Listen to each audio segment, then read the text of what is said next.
উগ্ৰতাৰা দেৱালয় কালিকা পুৰাণ আৰু অন্যান্য প্ৰাচীন পুথিৰাজিত উল্লেখ থকা এখন অতি গুৰুত্বপূৰ্ণ পীঠস্থান। পৌৰাণিক আখ্যান মতে দেৱী তাৰা হ'ল 10 মহাবিদ্যাৰ দ্বিতীয় দেৱী তথা দৈৱ জ্ঞানৰ দেৱী। তেওঁ আদ্যশক্তিৰ এক অভিব্যক্তি আৰু দেৱী পাৰ্বতীৰ তান্ত্ৰিক অভিব্যক্তি। আনবোৰ অভিব্যক্তি হ'ল একজাতা, উগ্ৰতাৰা আৰু নীল সৰস্বতী। তেওঁ ভক্তক সুৰক্ষিত কৰা ত্ৰাণকৰ্তা দেৱী। তেওঁ শক্তি ৰূপিণী ৰূপে পূজ্য, যি প্ৰচণ্ড শক্তিৰ অধিষ্ঠাত্ৰী। আখ্যান আছে যে দক্ষ যজ্ঞৰ পাছত শোকত বিহ্বল মহাদেৱে যেতিয়া সতীৰ শৱদেহ কান্ধত লৈ অনাই বনাই ফুৰিছিল, তেতিয়া সৃষ্টিৰ প্ৰতি ভাবুকি আহিছিল।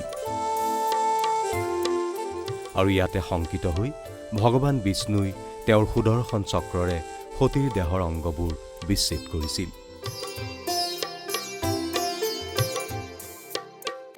সতীৰ দেহৰ নাভি অংশ পৰা ঠাইখনেই উগ্ৰতাৰা বুলি পৰৱৰ্তী কালত জনা গৈছিল। জনবিশ্বাস অনুসৰি দেৱীৰ আশীষপ্ৰাপ্তসকল ভয় শংকাৰ পৰা সুৰক্ষিত হৈ থাকে। এই দেৱী চতুৰ্ভুজা, কৃষ্ণবৰ্ণৰ আৰু ডিঙি মুক্তমালা আৰু সৰ্পযুক্ত। কালিকা পুৰাণ মতে প্ৰাচীন কামৰূপ এখন অতি পবিত্ৰ ভূমি। ইয়াৰ ধৰ্মীয় পীঠস্থানসমূহৰ গুণত তথা পবিত্ৰ নদ নদীসমূহত স্নান কৰি মানুহে শিৱ পাৰ্বতীৰ আশীষ পাবলৈ সক্ষম হয় আৰু জীৱনৰ অন্তত পোনপটীয়াকৈ স্বৰ্গগামী হয় তথা মোক্ষপ্ৰাপ্তি কৰে। কথিত আছে যে যমৰাজে যেতিয়া উপলব্ধি কৰিছিল যে মৃত্যুক আহুত কৰাত তেওঁৰ যি ভূমিকা সি কামৰূপৰ ভূমিত সম্ভৱ নহয়, তেতিয়া সৃষ্টিকৰ্তা ব্ৰহ্মাৰ সহায় প্ৰাৰ্থনা কৰিলে আৰু ব্ৰহ্মাই বিষ্ণু আৰু যমৰাজক লৈ বাবা ভোলানাথৰ ওচৰ পালে। শিৱ বাবাই কামৰূপলৈ আহিল আৰু দেৱী উগ্ৰতাৰাক কামৰূপ ভূমিৰ পৰা সকলো ঋষি মুনি সাধু সন্তক বহিষ্কাৰৰ বাবে আহ্বান জনালে। সেই নিৰ্দেশ অনুসৰি অপৰাজেয় দেৱী উগ্ৰতাৰাই সেইসকলক কামৰূপ ভূমিৰ পৰা বহিষ্কাৰ কৰা আৰম্ভ কৰিলে।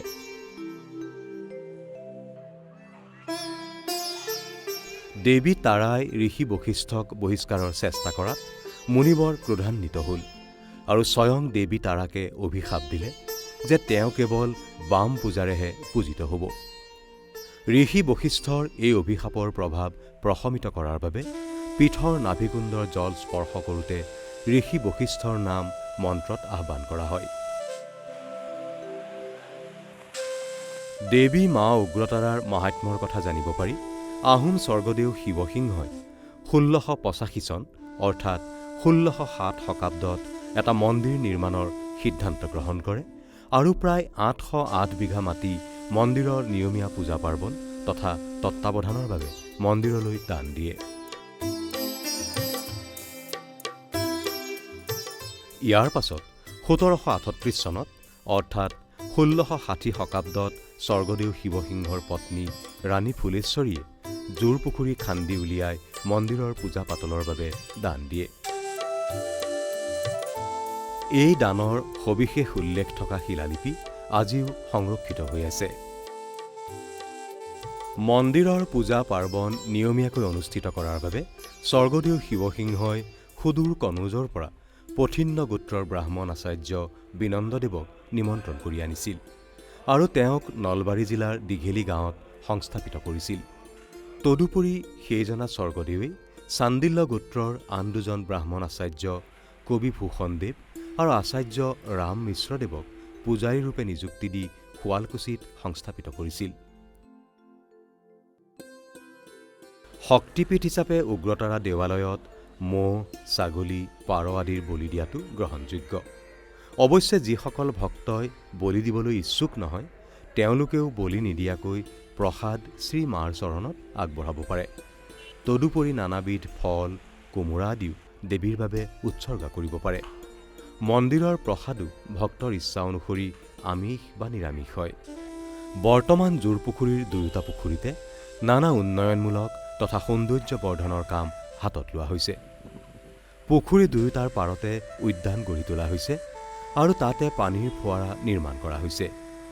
যিয়ে সমগ্ৰ চৌহদটোৰ সৌন্দৰ্য বৃদ্ধি কৰিছে।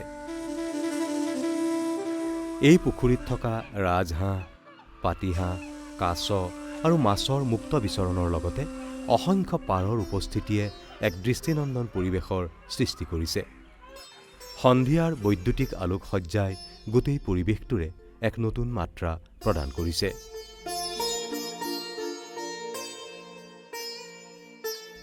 ভক্তসকলে মা উগ্ৰতাৰাৰ চৰণত সেৱা আগবঢ়ায় আৰু পুখুৰী দুটা পৰিদৰ্শন কৰি এক মানসিক প্ৰশান্তি লাভ কৰে। ভক্তসকলৰ উপৰিও অন্য ভ্ৰমণকাৰীসকলেও পুখুৰী দুটাৰ মাছ, কাছ, ৰাজহাঁহ আদি প্ৰত্যক্ষ কৰি সুকীয়া আনন্দ লাভ কৰে। এক দ্ৰুত গতিত বিস্তাৰ ঘটা মহানগৰীৰ বুকুত অৱস্থিত এই পবিত্ৰ তীৰ্থভূমিৰ পৰিৱেশ গোটেই মহানগৰীৰ ভিতৰতে এক অবিস্মৰণীয় আকৰ্ষণীয় স্থল, যিয়ে স্বৰ্গীয় সুখ তথা শান্তিৰ সন্ধানকাৰীসকলক হাত বাউলি মাতে।